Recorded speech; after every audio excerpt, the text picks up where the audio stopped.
今天是2025年10月30号，乌克兰抵抗侵略的第1344天。昨天，俄罗斯全域战损人员1150人。2025年10月29号，俄乌战争迎来开战以来最激烈的全域对决。从顿巴斯红军城的街头巷战到扎波罗热的阵地攻防，从哈尔科夫的装甲队冲到苏美远程精准打击，乌克兰武装部队凭借高科技作战系统和 F-16空地协同的作战能力，在多条战线实现了关键性的突破，用精湛的战术粉碎了俄军多条战线的攻势。作为当日最激烈的主战场，波克罗夫斯克的攻防战成为战场的焦点。俄军为了夺取这座顿巴斯的战略要地，集结了5大舰队的精锐力量，其中包括波罗的海的第336近卫海步旅、北方舰队的第61近卫海步旅、太平洋舰队的第155和第40近卫海步旅，以及里海舰队的第77近卫海步旅，试图以3-1的兵力优势对乌军形成合围。面对俄军的重兵压境，乌军投入了亚速第1军团第93机械化旅、第82空突旅以及国防情报总局的特种部队，依托预设的工事和高科技武器装备展开立体防御。凌晨4点，红军城东部首先爆发激战，俄军装甲集群试图突破乌军的防线，却陷入了乌军无人机引导的雷区和炮火陷阱。乌军的海鹰10无人机实时传回目标坐标，随后引导152毫米榴弹炮实施精准覆盖打击，同时 FPV 自杀无人机群对俄军受损的坦克进行补刀。上午10点，乌军 F-16战机编队抵达战场，和地面部队展开空地协同作战。战机挂载精确制导炸弹，摧毁俄军3处炮兵阵地和2座弹药库。地面部队乘势发起反击，在红军城西北部格纳托夫卡定居点推进700米，收复多座关键建筑物。战至当日深夜，乌军成功守住了第8小区工业设备厂核心阵地，将俄军压缩至城东狭长的街区，挫败了其合围企图。战线稳固在红军城工业区一带。在红军城激战的同时，扎波罗热的战线也传来了捷报，乌军第125独立坦克旅在奥列霍夫和帕夫洛夫卡地区展开牵制进攻，利用海马斯火箭炮精准打击了俄军第20近卫集团军的补给枢纽。下午14时，乌军的无人机群突袭了俄军滨海村防御阵地，配合地面部队成功夺取了3处战略重地，迫使俄军向后收缩防线，有效缓解了红军城方向的作战压力。哈尔科夫战场上演了高科技反制的精彩一幕，乌军第43空中突击旅携瑞典弓箭手自行火炮和德国的 PZH-2000 自行火炮，对部署在苏梅州腹地和哈尔科夫市区的 F-16战机形成联动。上午9点，俄军西部军区第6集团军一部向沃夫昌斯克左岸推进，乌军立即启动空地协同反制。F-16战机实施低空突袭，摧毁俄军2座雷达站，地面火炮根据无人机定位的坐标展开饱和式的打击，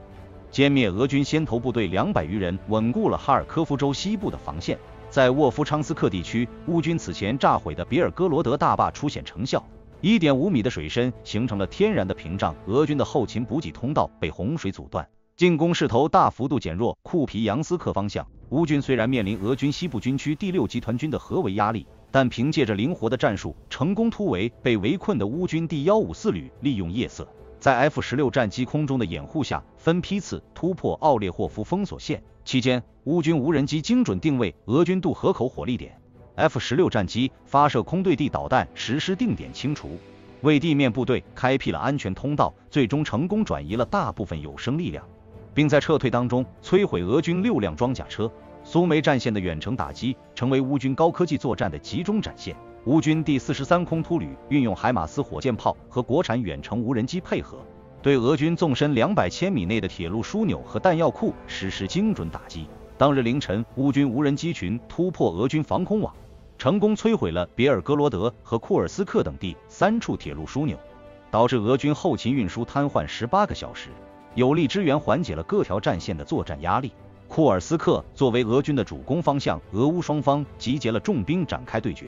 俄军投入了西部军区第6集团军、近卫第98空降师等约27000人的兵力，100多辆主战坦克和260辆装甲车，试图从奥廖尔和库尔斯克的公路沿线突破乌军防线。乌军则以第7空突旅为主力部队，配属第92空中突击旅国土防御旅以及第155旅和幽灵特种部队。依托预设的无人机侦察网和反装甲阵地严阵以待。凌晨5点，库尔斯克西北的佩雷亚斯拉夫卡率先爆发激战，俄军装甲集群在无人机的掩护下发起冲锋，乌军无人机实时传回俄军坦克坐标，引导 PCH-2000 自行火炮实施逐个打击。同时 FPV 无人机群对俄军的后续补给车队展开袭扰。别尔哥罗德战线成为乌军牵制俄军的关键战场。乌克兰第92独立空突旅一部协同俄罗斯自由军团对别尔哥罗德格莱沃隆检查站实施联合打击。上午9点，米格29战机实施低空突袭，摧毁俄军边境的防御工事。地面部队乘势收复了格莱沃隆周边3个定居点。无人机部队精准打击了雷扎维茨变电站，导致俄军前线供电中断4个小时，有效迟滞了俄军向库尔斯克方向的增援。乌军在此方向成功击退了俄军11次进攻，稳固了边境防线。布良斯克的远程打击展现了乌军纵深作战能力。凌晨3点，远程无人机群突破了俄军防御体系，突袭了布良斯克的卡亚750千伏的变电站，引发了剧烈的爆炸和火灾，导致俄军后勤枢纽网络瘫痪了12个小时。此次打击精准命中了俄军补给关键节点，严重削弱了库尔斯克方向俄军持续作战的能力，完美诠释了乌军以点制面的高科技作战思维。赫尔松战线的渡河防御战同样精彩，俄军试图利用第聂伯河支流实施迂回穿插，一支搭载登陆部队的船队在赫尔松市东北的第聂伯罗水域推进的时候，被乌军的无人机锁定。乌军立即启动反登陆战术， F-16战机发射空对地导弹摧毁俄军护航快艇，地面无人机对登陆快艇实施精准打击，最终全部摧毁俄军登陆船队，挫败其迂回企图。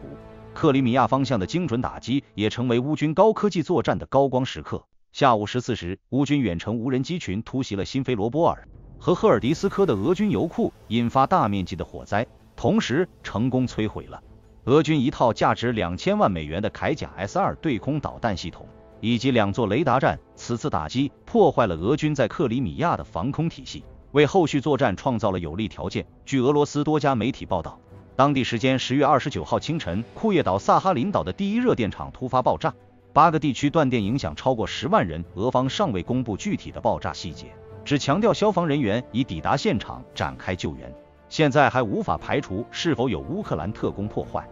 2025年至今，俄罗斯远东地区至少发生了3起爆炸事件。在乌克兰发起重要行动破坏俄罗斯5000千米深处机场之后，